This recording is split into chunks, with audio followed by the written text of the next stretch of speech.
Greetings, everybody. I am Lobo, and welcome to Luna. This is episode 218 of my Minecraft survival series. Let's go ahead and start this episode by talking about what we're going to be doing today. That's pretty much how we start every episode anyway. So the main thing I want to do today is continue carving out all this land where land should not be, where it should be sea, but instead it's a 1 block deep puddle. That's just not going to work for me. And I know a couple episodes back, we spent a little bit of time digging out some more sea, and usually I kind of leave some space in between those types of episodes, but this kind of needs to happen. And the reason it needs to happen is not just because it looks weird the way it is, but because, well, let me go ahead and walk you through this. My original plan was to continue working on this storage system today, right? And a couple episodes back, we did a little bit of work to the storage system. We got in the bulk component of our bulk and multi-item sorting section up here. And actually, in between episodes, I did do a little bit more over here. I added some lights, some signaling lights, so we can see when this system is active. Kind of just takes a signal from these hoppers as items are passing through it. Illuminate some lights. You guys saw how all that worked last episode, right? So we did this to a few of the areas around here. We got the landscaping area done, the redstone area done, the nether area done. Just some minor little updates for you guys. But we do have pretty much all of the bulk storage of this upper section of the storage system complete. And what I had originally intended to work on today was the bulk storage down in these lower areas, the true bulk storage. Now, the plan for down here in the bulk storage was originally to expand upon our bulk storage, right? Obviously, we're already housing tons and tons of blocks down here, but the capacity is not what I need. So the plan is to triple to quadruple the capacity of this bulk storage section of the storage system. Problem is, I need a lot of hoppers for that. And that is the reason why you're going to see basically a lot of back and forth between, me deepening the seas and working on the storage system, because this is my preferred method of getting iron. Actually, like taking my pickaxe and harvesting iron from this, getting it incidentally as we continue to deepen our seas, because, iron farms, they're not for me. And why branch mine if, we can be doubly productive, getting our iron by deepening our seas that need to be deepened anyway, right? So I'm kind of thinking about the workflow here. And, a couple episodes back, we built this smelter to smelt up our iron. That way we wouldn't have to take it all the way over to Luna's forge to have it all smelted up. And, I was also thinking it might be a good idea to go ahead and add a place for us to break down our ores. That way we don't have to take them over to the enchanted pickaxe. We just break down our iron that we get into raw iron here, take that raw iron from here, throw it into the smelter, get our iron, and make our hoppers all in this one convenient location, right? So this episode is basically going to be all about getting that workflow down and doing a little bit of preparation for the future of the storage system. So with all that setup out of the way, let's go ahead and begin getting in our ore breakdown station, probably like right in here, right? I would like to put it like straight back from the actual opening up there, but the problem is the nether worm is somewhere under the ground here, kind of probably in line with the portal, with the corruption and all that stuff. And we definitely don't want to dig down and disturb him. So I think having it maybe offset a little bit, having to travel a little bit diagonally would probably be good. So maybe somewhere right here would work. Basically, this is just going to be a big hole in the ground. I think something like this should work. We also need to take into account our redstone, right? We're going to be adding a lot more redstone to this. We need to make sure it doesn't interfere with our current redstone, that it won't interfere with our future redstone. I think maybe something this size, this shape should work for us. So at this point, we got a hole to dig. We got a ore breakdown area to build up. Let's go ahead and call Didi on over here, put on a little bit of music, and get to work.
Welcome back, everybody. So now we have, well, in addition to our wall, I mean, it might not be a permanent addition to our wall, but for now it's an addition to our wall because I built this a little bit taller than I originally planned to, just, you know, to have fun with it. This might eventually be incorporated into the structure that we build on top of this platform, but for right now, I figure it's easy enough to skin as an addition to our wall just so this area is not looking super messy for the time being. That way I don't add another eyesore to Luna because there's tons of incomplete projects, there's tons of eyesores, we don't need to add another one to that. Now, I didn't actually finish what I intended to do. I noticed this as I was putting Dee Dee away. I never actually built the walkway that's supposed to lead us over there, which is kind of essential, so we'll get that done in a minute. But let's go ahead and have a look at what we did build so far. And even what we did build is not complete. I see I missed a block right here. We'll have to get that taken care of. I will do that in a moment as well. But we look down here, see we dug all the way down to bedrock. Plenty of room down there to start stacking up our ores as high as we want to. A little bit of headroom here, which is always nice. But basically the idea is we'll just drop down here with our ores, start stacking up our ores to the top, take our fortune pickaxe. I realize this is not a fortune pickaxe, just imagine it is. And then we'll break down those ores, and once we have the ores in their raw form, we can just pop right back up through this elevator. And by pop back up, I mean just, you know, kind of ride back up. It's a long way. It's a long way down, it's a long way up. But once we get up to the top, we can just take those ores over to our smelter and smelt them up. Well, before we do anything else, let me just finish what I should have finished during that time lapse. Let me go ahead and get a floor and get some walls in, get our little corridor over to this thing built. Now, we're not going to be doing anything super fancy with this. This is, after all, just a place to break down our ores, right? But we are going to be dressing it up so that way it at least looks, you know, presentable and cohesive with these interior rotundas on the sides of the waterside district. So we're just going to kind of take design cues from that, use the same style of floor, same style of walls and stuff like that. So floors are in. Now we need a little safety railing to make sure we don't just charge off the edge. I think something like that. Hello. Hello. Oh my goodness. You know what? Just ignore that. I'm going to cut that out. I'm definitely going to cut that out. Yeah, safety balcony thing. So that way we don't just charge off the edge and stuff like that. We're also going to probably want to put some railings around here as well. Oh my goodness. Just get rid of this entire clip. Anything else I'm missing here before I embarrass myself again? This all works. We can jump over it. Excellent. Pop back up here, and we come out where we want to come out. Hopefully. Eventually. Yeah, that's fine. That's fine. Okay, everything is now good as far as the floor goes. We do need walls. Dang it. I'm not re-recording anything. We're going to roll with it. We're just going to roll with it.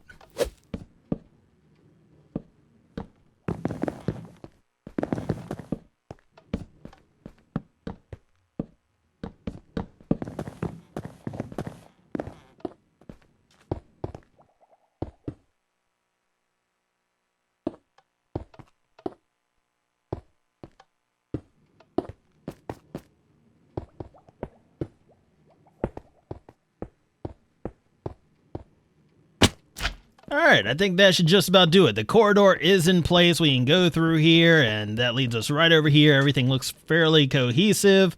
You can't really see like the entranceway here, but that's alright because you're not really supposed to. So, it looks fine. Just take my word for it. Everything looks fine. Everything's fine here. It serves its purpose, right?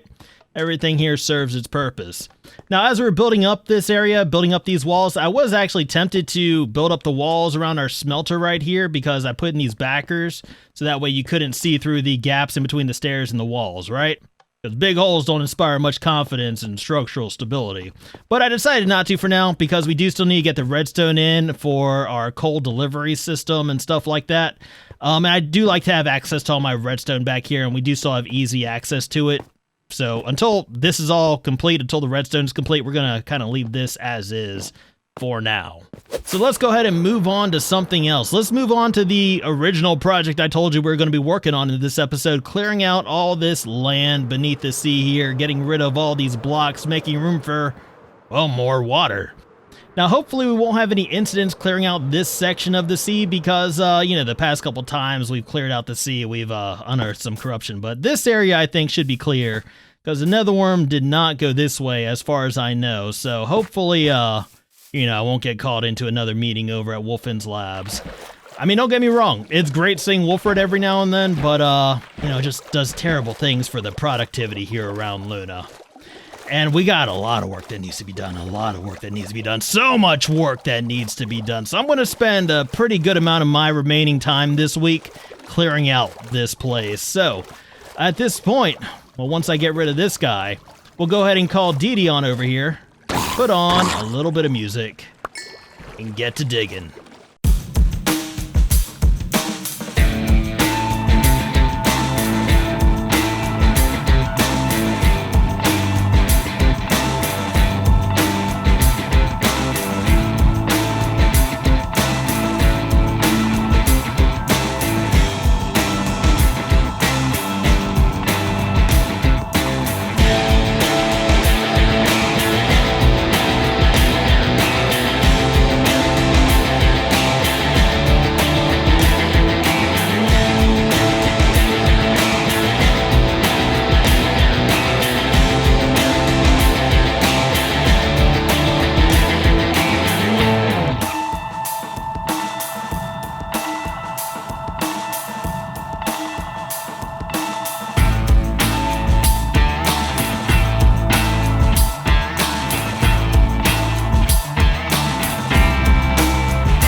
Welcome back, everybody. At this point, well, we've deepened a little bit more of our seas surrounding Luna.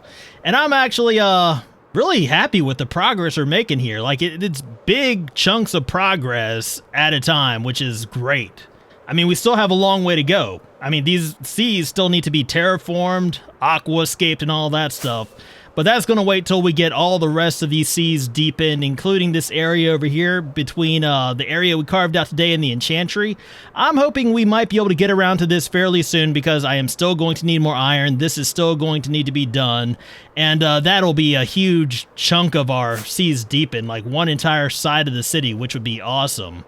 Now, of course, every time we do one of these little sea deepening sessions, I show you what we've gone through, what we've got. So let's go ahead and take care of that real quick. As far as what we've gone through, you can see our little toolbox right here has, these pickaxes are being put to work. And yes, everything here was freshly mended before beginning this project, or between episodes I do my mending and stuff like that. And as far as what we've got, well, this is our incidental resources chest. We've got a pretty decent amount of iron from the area that we cleared out today, including this raw iron. That's all from today as well with the fortune pickaxes.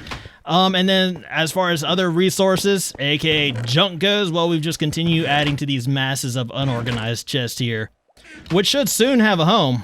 Soon is a relative term. But once we get the actual storage system complete, actually they'll be down there in the actual bulk storage, most of those blocks.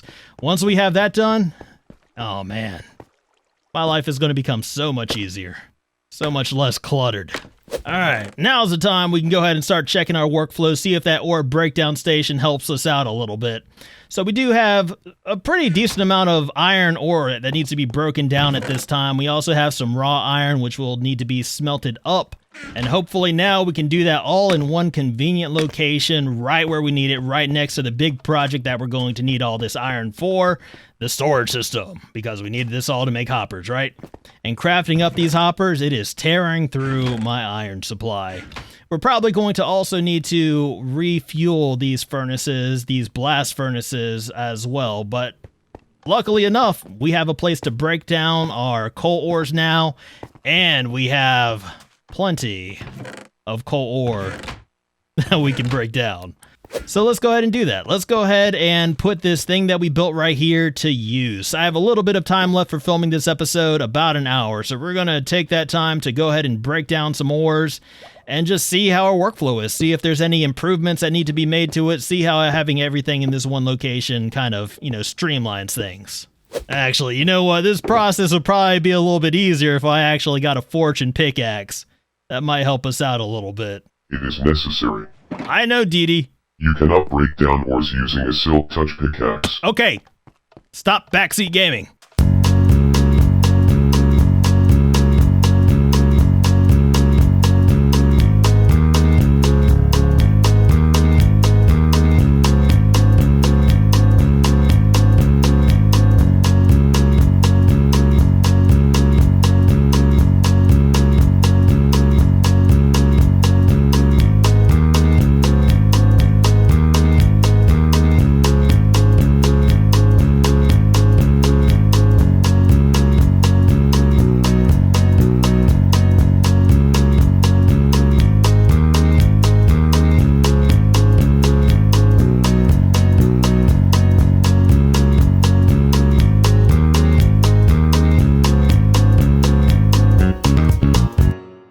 Welcome back, everybody. So overall, gotta say, I like it. I like having everything here in this one location. That's definitely going to make things easier for the future, building this storage system, and also working on some other stuff that we have planned for the Waterside District in the not so near future. But as far as our iron goes, we probably have finished smelting by now. No, we haven't. We still have just a tiny bit left to go. But we do have a pretty good amount of iron in here now. We have plenty of coal to keep these furnaces fueled for a while, and I didn't even break down that much coal, just a tiny fraction of what we have on hand. So fueling is not going to be a problem, though quartz might be. We might have to stop by the Nether at some point in the near future, kind of stock back up on quartz for our comparators and stuff like that, because I've been going through comparators like crazy these days. But as you can see, we have all our fortune pickaxes now mended up through the simple process of just using them, which is very convenient.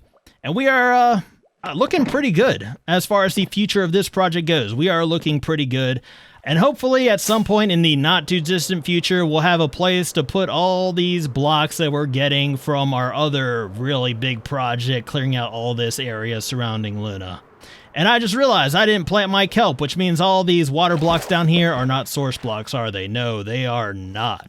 You know what? That's fine. That's fine. We're not going to convert them into source blocks yet because, I don't know, it's just easier to pick up blocks when they fall to my feet rather than float to the surface above my head.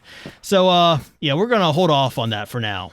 But that is, unfortunately, all the time that I have for today, guys. So, I hope you enjoyed this episode. If you did, please be sure to hit that little thumbs up button. That would mean a whole lot to me. And if you want to see more, please remember to subscribe. But as always, I just want to thank you guys for hanging out with me today. I deeply appreciate it. And until next time, I am Lobo, and I will see you guys later.